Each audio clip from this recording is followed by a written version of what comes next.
would normally at this point ask you to please turn off your cell phones. However, doesn't matter what you're doing in your house, does it? You can be on your cell phone.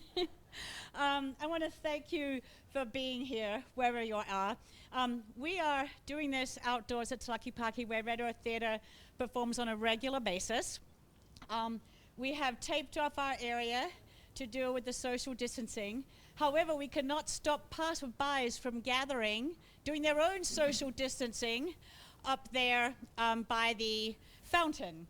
I want to just comment that we have embraced the virtual world of Zoom.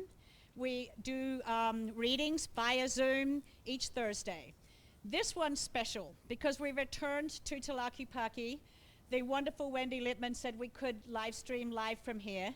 And I am so happy to note I'm not the tech person. I want to thank Sedona Media Services, Angelo and Ron, who are taking care of all the tech stuff. It's really lovely. Thank you so much for making this possible. We are working with live performers. We are really doing our best to observe the social distancing. People have their own microphones. We have organized it so that people aren't in the same space at the same time. So there's a lot of like panning to me while I talk and other people get into place. It is an odd and wonderful feeling to be back here in Tlaquepaque, where we've done so many shows. And last night, I have to say, when we first got together for rehearsal, and I heard the first lot of live music and felt the energy, I'm not a crier, but I was a sniffer. I sniffed. It was very moving to have that energy back again. And I thank you for joining us wherever you are. We were here with our masks and our Clorox spray, and we still did what performing artists do. We helped each other, we made suggestions, we laughed, and now we're here performing, and we're just thrilled. We've created this play, Community Connections, Keeping Connection Alive. It's just a sort of review, and we wanted to recognize the beauty of community, the connections we make and we nurture, the losses that we endure, and the sirens we endure, which will go in a minute, the hopes that we all share, and mostly the indomitable power of simply being present wherever you are, with each other, through whatever medium is at hand. And we thank you for being here in this medium. I'm opening the show with a poem by John O'Donnell. It was recently the poem of the week in the Irish Times, and it's called When. And when this ends, we will emerge shyly, and then all at once, dazed, long-haired, as we embrace loved ones the shadows spared and weep for those it gathered in its shroud. A kind of rapture, this longed-for laying on of hands, high cries as we nuzzle, leaning in to kiss and whisper that now things will be different. Although a time will come when we'll forget the curve's approaching wave, the hiss and sigh of ventilators, the crowded makeshift morgues. A time when we may even miss the old world arm's length courtesy, small kindnesses left on doorsteps, the drifting idle days, and nights when we flung open all the windows to arias in the darkness, our voices reaching out, holding each other till this passes. And now I want to introduce Leah B., who is doing a song which she will introduce us to, with Clay Frankel playing percussion with her. Over to you, Miss Leah. How great this song is. Yeah, it's about the moon illuminates us and gives us gifts of wholeness. And I dedicate this to my mom because sometimes we're away from our loved ones. And my mom always says to me, well, I know we're both looking at the same moon. So we're always connected somehow.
Thank you, Leah. Thank you. I need to point out to our live viewers, we have a few who've accidentally drifted by, that we are doing this for the live streaming. So there are some microphones that might not appear to work to you in the live space, but they're definitely working for the people at home, and they will work for you when you watch the video. I also want to remind people that we are happily accepting donations to support this venture. So if you're watching at home, you can go to Red Earth Theatre's website, the donate button, and you can contribute to support the artists all doing this. Right now I'm going to introduce Joan Westmoreland, who is reading an excerpt from an article, and she's going to introduce the article. Go, Joan. This is an article by Hugh McKay, an Australian social researcher and author. His book, The Art of Belonging, is published by Macmillan. Hugh Mackey, The Art of Belonging, 27 November 2014. Aren't you tired of being told that the deepest truth about human beings is that we are hopelessly selfish by nature? That even acts of apparent altruism are really just intended to make us feel better about ourselves and to look better in the eyes of others? That we are ruthlessly competitive creatures, so intent on satisfying our own needs that we are capable of aggressive and even violent behavior toward anyone who gets in our way. Of course, those things are true of some of us, some of the time. But there's an even deeper truth about us. We are by nature social creatures, cooperative more than competitive. If you doubt it, look at how most of us choose to live. In cities, towns, and villages, because for all of our claims to independence, we are not good at surviving in isolation. We need each other. We need communities to sustain us. But if those communities are to survive and prosper, we must engage with them and nurture them.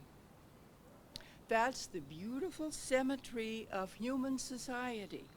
To survive, we need communities. And if those communities are to survive, they need us. So here's the classic human quandary.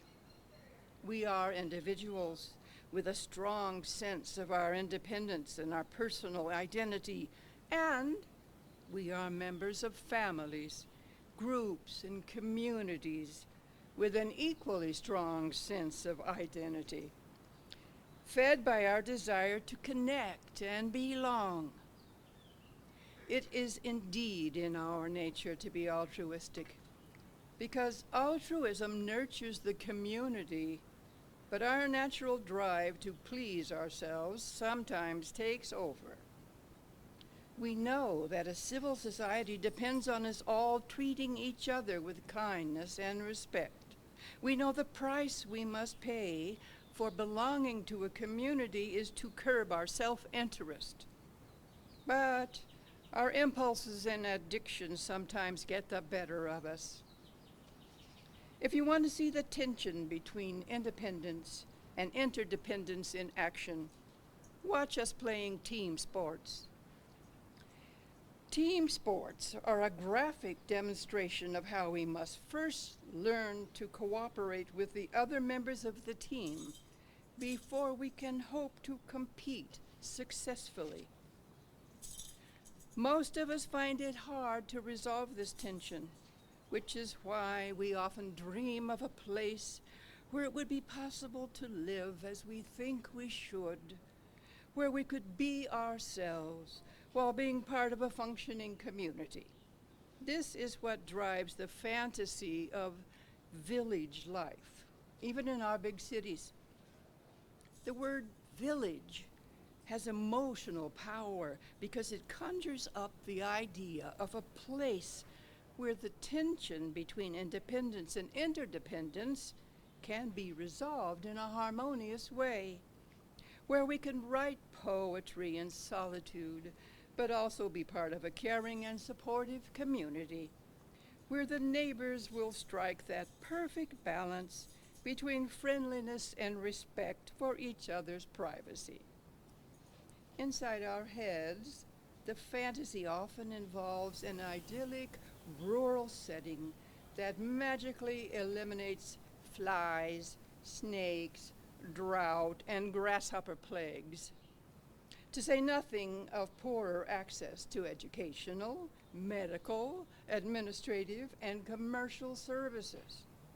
And yet, regardless of the tough reality, the concept is appealing because the very word village evokes a feeling of physical safety and emotional security, a place where I could say that I belong here. The good news is that you can create a village, or at least the life of a village, anywhere at all.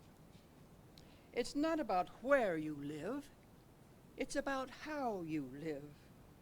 And the acid test is how you relate to your local neighborhood. Mostly our neighbors are accidental. We didn't choose them. Yet we must get along with them. They will become the people who will become part of the fabric of our lives. Just like any other kind of relationship, our relationship with a local community requires some effort on our part if it is to work. In modern Western societies, like Australia, many pressures work against community engagement and involvement. One, our changing patterns of marriage and divorce demand difficult adjustments for many families and social networks. Two, the rise of the two-income household means both parents are often too busy to give much time to the local neighborhood. Three, the mobility of the population. We move, on average, every 6 years. 4, universal car ownership reduces local footpath traffic. And 5, the IT revolution creates the illusion of connectedness while making it easier for us than ever not to see each other. Communities are not self-sustaining. We need to respond to our natural herd instinct by joining, associating, congregating, volunteering, talking and listening, engaging. Part of the magic of communities is that, however imperceptibly, they shape us to fit them. We are the authors of each other's stories through the influence we have on each other. Each of those stories might be unique, but the subtext is universal. It is about finding the answer to just one question: where do I belong? Every community has its differences of opinion, its social divisions, and its cultural tensions, which is simply to say that every community is both diverse and inescapably human. If you want to answer the art of belonging and master it, you'll need to accept the imperfections, the complexities, and the tension, and deal with them. And the best way of dealing with them is to overlook them. There's a lot of tolerance and a lot of forgiveness in the art of belonging. So why would you bother? Let me suggest 2 reasons why it's worth the effort. The French Catholic existentialist Gabriel Marcel claimed that the reality of our personal existence could only be fulfilled through our engagement with communal life. He believed, and who would disagree, that if we position ourselves or are forced outside a community, we tend to become obsessed with ourselves.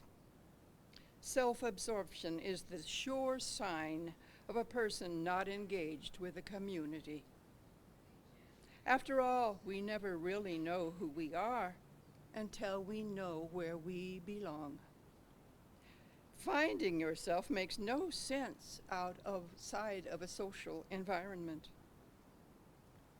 In the end, the reward for having connected with your neighbors is that you will feel physically safer and more emotionally secure in your neighborhood.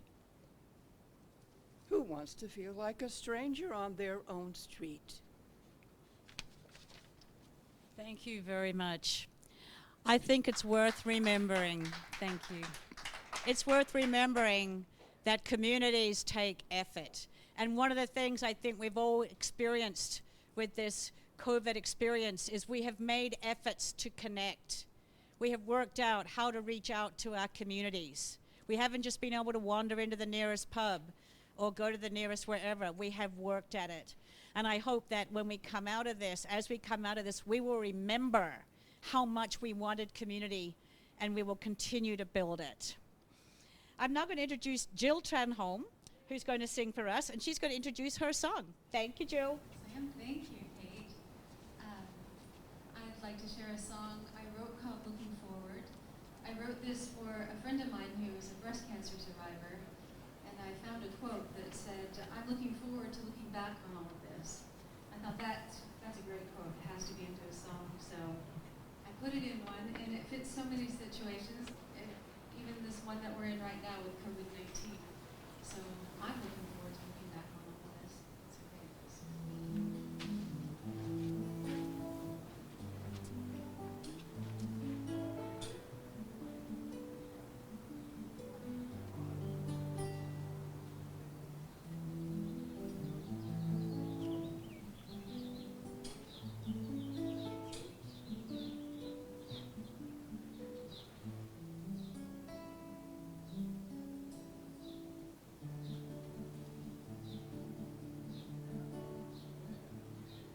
When the truth hit, a ton of bricks fell. She went wishing for a way, searching for a well. And in the fog of it all, in the tightening of this twist, she looked forward to looking back on all of this. Once her mind was made up, she knew her path would be hard. So she polished her armor, shined her silver. She decided not to think of all the things she would miss. She looked forward to looking back on all of this. And the healing stars shone in the healing night sky, and the earth rolled around another day. And the way she got through was one breath at a time. She kept breathing till she was breathing fine. Well, the battle was rugged, war raged in her heart. She often felt torn up and broken.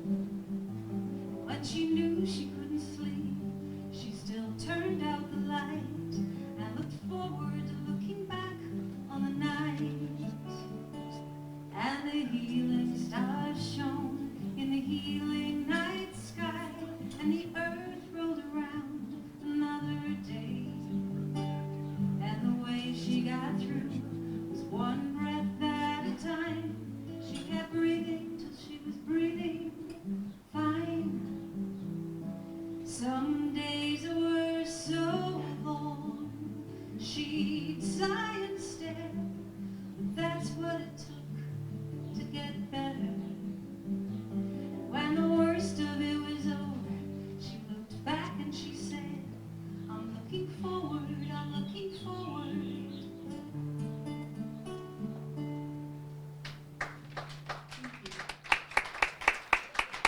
Thank you so much, Jill. So Jill is actually my neighbor. And in the spirit of community, I want to say that Jill's house backs onto mine. And this is the first time we've worked together. I know. When we did a fundraiser, Jill performed for us. When we did the Midsummer Night's Show, Jill performed for us. And she does these beautiful little street concerts in our neighborhood. So this is a woman creating community. and I'm delighted she's here today. I'm now going to introduce Cassie Mavis, who is going to give us a belly dancer, a belly dance, accompanied by Clay Frankel. Over to you guys.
Thank you, Cassie and Clay. So these two got together last night for the first time. Thank you. Amazing. I'm going to remind everybody, if you're watching online, please consider making a donation. Go to www.Red Earth Theatre. I am paying a tiny stipend to all these performers, supporting the artists, many of whom have lost so much of their work. And any contribution you make will get passed on to them. And now I'm going to introduce Tara Shellman and Leah B. And they're doing a piece that Tara really brought to the project. It's a song called Harriet Tubman. It's a song by Holly Near, but it is interpreted by Tara Shellman with Leah B. One night I dreamed I was in slavery. About 1850 was the time.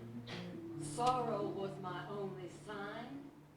Nothing round to ease my mind. Out of the night, a lady appeared, leading a secret pilgrim band. First mate, she shouted, raising her hand, make room aboard for this woman. She said her name was Harriet Tubman, and she drove the Underground Railroad.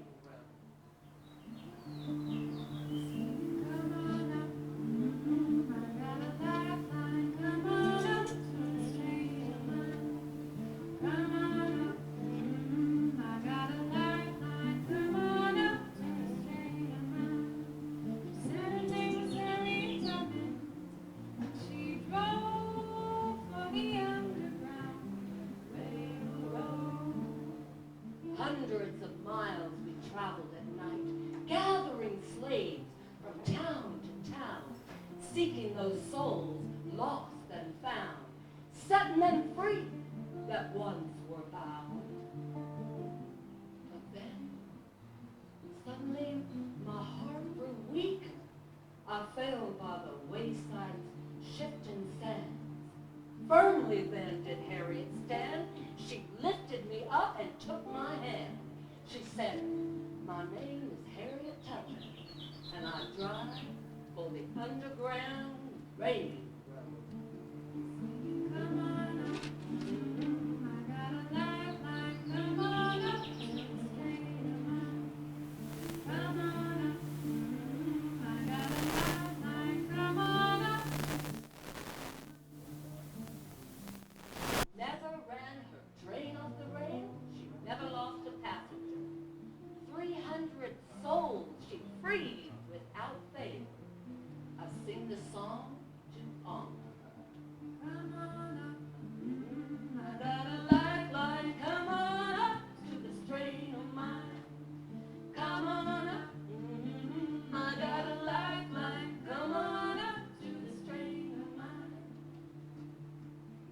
In 2017, the United States Treasury announced that Harriet's image would replace that of former president and slave owner Andrew Jackson. She even had a World War II SS Liberty train named after her, the SS Harriet Tubman.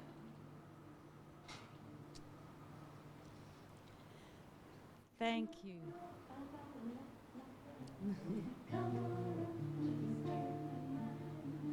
Come on up, I got a lifeline. Come on up to the straight of mine.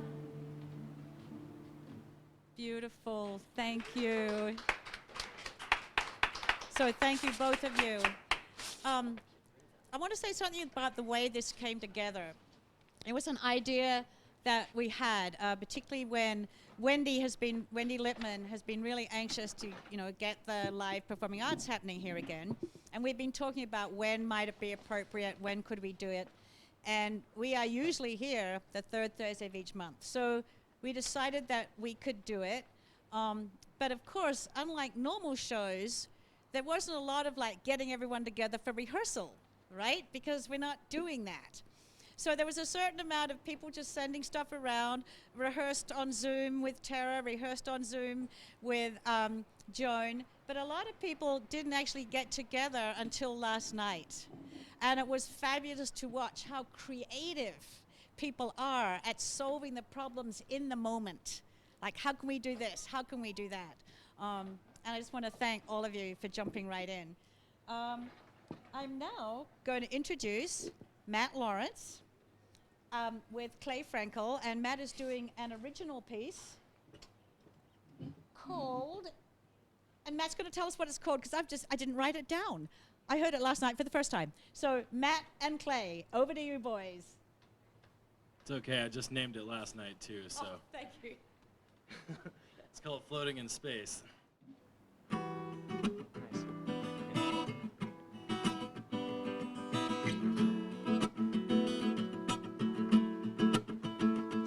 Singing blue and green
Thank you so much. Thank you, Matt and Clay. So Clay performed with Red Earth Theatre when we toured the Mouth Project, and Matt did some work with us when we were at the Hub. So it's lovely to see you two gentlemen together again. Thank you, Kate. Thank you. Okay. Now, so floating in space is what that's called, and I have a feeling for many of us that's kind of been our experience, right? We've been kind of floating. And when I was thinking about what I wanted to bring to this, I was really aware of that connection to our childhood, that being at home, having to work out what to do with our time, feeling a little bored maybe. But in this case, our parents couldn't say, go outside and play. We had to do it inside. And I was reminded of Winnie the Pooh by A.A. Milne. And so I looked through it, and I'm reading you the very last chapter. I've edited it. The very last story by A.A. Milne, chapter 10 from The House at Pooh Corner. It's in which Christopher Robin and Pooh come to an enchanted place, and we leave them there. So settle back, enjoy story time. Christopher Robin was going away. No one knew why he was going. No one knew where he was going. Indeed, nobody even knew why he knew that Christopher Robin was going away. But somehow or other, everybody in the forest felt it was happening at last. Even smallest of all, a friend and relation of Rabbit's, who thought he'd once seen Christopher Robin's foot, but couldn't be quite sure because perhaps it was something else, even smallest of all, told himself that things were going to be different. And one day when he felt he couldn't wait any longer, Rabbit brained out a notice. And this is what it said. Notice a meeting of everybody will meet at the house at Pooh Corner where Eeyore lives to pass a resolution by order, keep to the left, signed Rabbit. And they all said they would come. Well, said Eeyore, when he saw them all walking up the lane, this is a surprise. Am I asked too? Oh, don't mind Eeyore, said Rabbit to Pooh. I told him about it this morning. Rabbit stood up.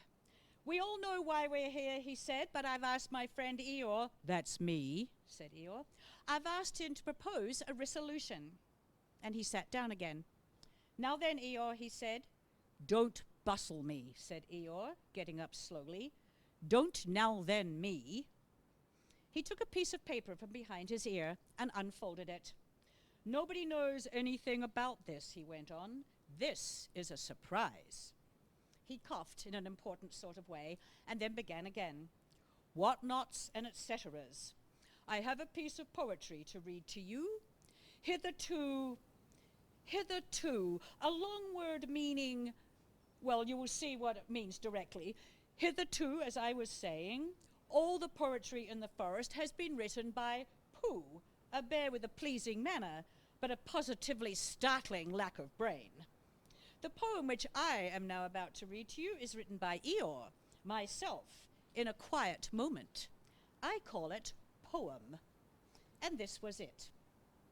Christopher Robin is going, at least I think he is. Where? Nobody knows. But he is going. I mean, he goes, to rhyme with nose. Do we care? To rhyme with where? We do very much.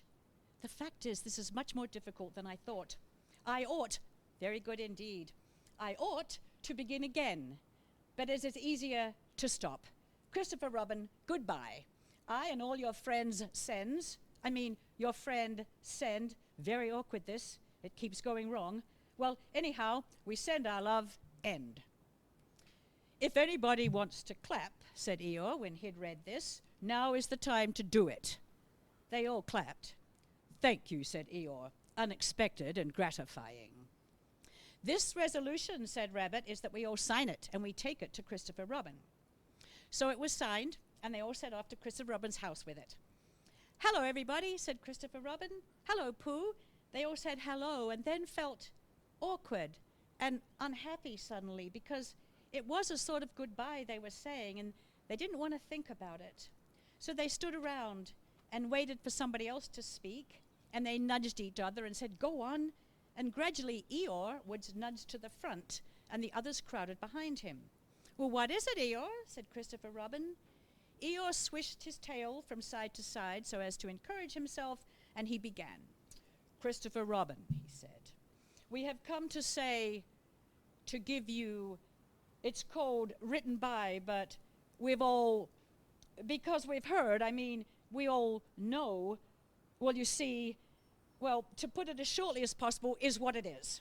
He turned around angrily on the others and said, everybody crowds around so much in this forest. There is no space.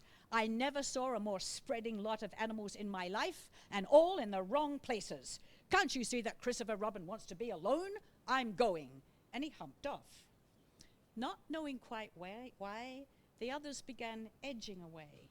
And when Christopher Robin finished reading poem and was looking up to say thank you, only Pooh was left. It's a comforting sort of thing to have, said Christopher Robin, folding up the paper and putting it in his pocket. Come on, Pooh. And he walked off quickly. Where are we going? Said Pooh, hurrying after him. Nowhere, said Christopher Robin. So they began going there. And after they'd walked a little while, Christopher Robin said, what do you like doing best in the world, Pooh? Well, said Pooh, what do I like best? And he had to stop and think. And when he'd thought it all out, he said, what I like best in the whole world is me and Piglet going to you, and you saying, what about a little something? And me saying, well, I shouldn't mind a little something. What about you, Piglet? And it being a sort of hummy day outside and the birds singing. I like that too, said Christopher Robin, but what I like doing best is nothing. How do you do nothing? Asked Pooh, after he'd thought about it for a long time.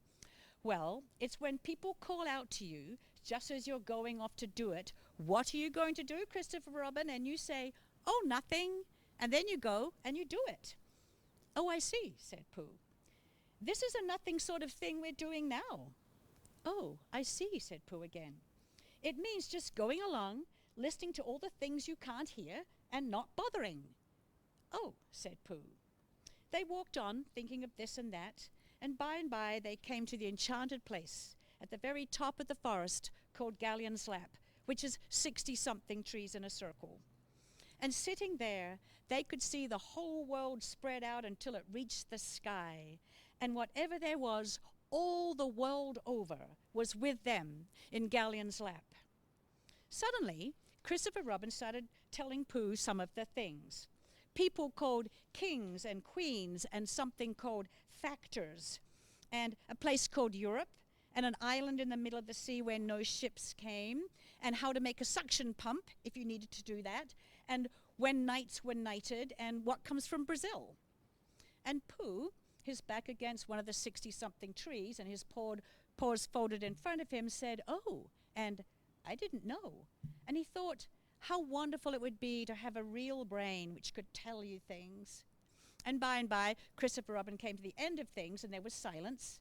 And he sat there, looking out over the world and wishing it wouldn't stop. But Pooh was thinking too, and he suddenly said to Christopher Robin, is it a very grand thing to be an afternoon, what you said? A what? Said Christopher Robin. On a horse, explained Pooh. Oh, a knight. Oh, is that what it was, said Pooh? I thought it was well, is it grand to be a king and factors and all the other things? Well, it's not as grand as a king, said Christopher Robin. But then, because Pooh looked a little disappointed, he said, but it's grander than factors. Could a bear be one? Of course he could, said Christopher Robin. I'll make you one. And he took a stick, and he touched Pooh on the shoulder, and he said, rise, Sir Pooh the bear, the most faithful of my knights. So Pooh rose, sat down, and said thank you, because that's the proper thing to say when you've been made a knight.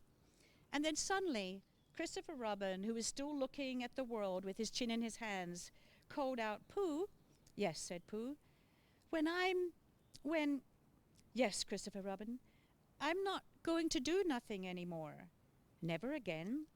Well, not so much. They won't let you. Pooh waited for him to go on, but he was silent again. Yes, Christopher Robin, he said hopefully. Pooh, when I'm not doing nothing, will you come up here sometimes? Just me. Yes. Will you be here too? Yes, Pooh, I will, really. I promise I will be. Well, that's good, said Pooh. Pooh, promise you won't forget about me, ever, not even when I'm 100. Pooh thought a little. How old will I be then? 99. Pooh nodded. I promise, he said.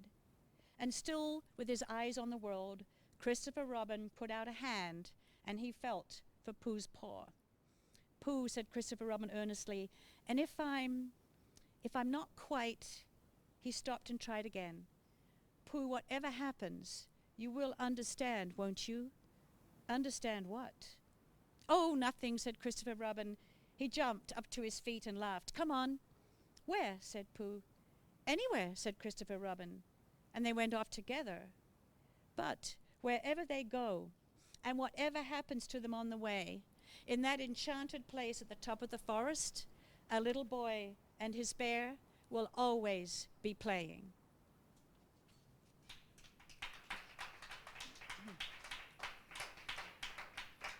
I think it's important to remember the simple opportunities of this time, to remember with that childhood love, that simple way of loving somebody, which they certainly did. We are now going to read for you the Desiderata by Max Ehrmann, written in 1927. So everyone's going to take their places, and Joan will begin. Go placidly amid the noise and the haste, and remember what peace there may be in silence. As far as possible, without surrender, be on good terms with all persons. Speak your truth quietly and clearly. Listen to others, even to the dull and the ignorant. They too have their story. Avoid loud and aggressive persons. They are vexatious to the spirit.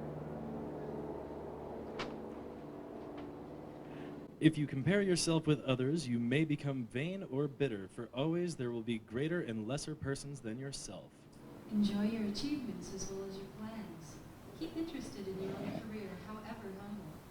It is a real possession in the changing fortunes of time. Exercise caution in your business affairs, for the world is full of trickery. But let this not blind you to what virtue there is. Many persons strive for high ideals, and everywhere life is full of heroism. Be yourself, especially do not feign affection, neither be cynical about love, for in the face of all aridity and disenchantment, it is perennial as the grass. Take kindly the counsel of the years, gracefully surrendering the things of youth. Nurture strength of spirit to shield you in sudden misfortune, but do not distress yourself with dark imaginings. Many fears are born of fatigue and loneliness.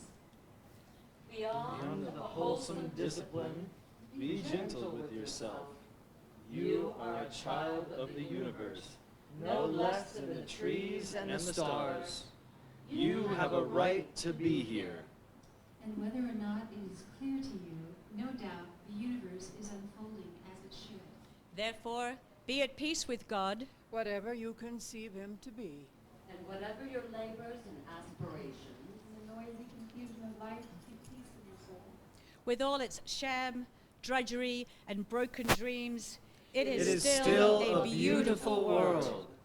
Be cheerful. Strive to be happy.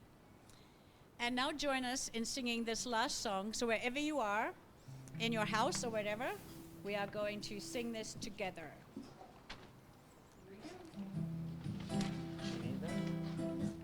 When the night has come, land is dark, and the moon is the only light we'll see. No, I won't be afraid. No, I won't be afraid. Just as long as you stand by me. Darling, darling, stand by me. Oh, stand by me. Stand by me, stand by me. Stand by me. If the sky we look upon should tumble and fall, and the mountains should crumble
I want to thank a few people as we wrap this up. I'm going to name each of our performers, and you're going to wave. So first of all, thank you to our multi-talented musicians, Leah B. Jill Trenholm. Clay Frankel. Matt Lawrence. And Brian Cannon. And to our beautiful dancer, Cassie Mavis. And to our actresses, Joan Westmoreland and Tara Shulman. And I also want to thank other people who are behind the scenes. I want to thank Steve Janess, who is one of those people who steps in and becomes a stage manager, a sign putter-upper, a tape putter-upper, a whatever you need. Thank you, Steve. Without people like you, we'd still be running around in circles. Thank you to Sedona Media Services, particularly Angelo and Ron. You guys are angels, and I want you to know the Sedona Media Services give so much to our community. If you ever need a job well done, talk to these guys, and they do it with happiness and joy, hidden behind their masks. And thank you, Kate Cox, for putting all this together. Thank you. Yes. I want to thank Donna Bonavito. The beautiful flyers and things that you see that we post every week, Donna creates those for us. I want to thank Larry Kane, who comes and takes amazing photographs for us, the ones that you see posted. I want to thank Wendy Lippman and the folks at Tlaquepaque. Wendy, 2 years ago, supported Red Earth being here, and she's continued to do so. Tlaquepaque is slowly opening up. Support this community as and how you can, as safely as you can, but this beautiful place is still here. Please visit Red Earth Theater, our YouTube channel, subscribe. If you subscribe, you'll be notified when this show is posted. What happens is I have the wonderful Ben Gorman. He edits the footage, he puts credits on it and all these things, and it will appear. We'll be doing another Zoom reading next week with Lisa Glinsky and Jared McGuire, and that will be posted online. And I want to remind you, make a donation, Red Earth Theater, go there and give us some moolah so I can give something to these beautiful people. And most of all, thank you to the audience, wherever you are. Without you, we're just rehearsing.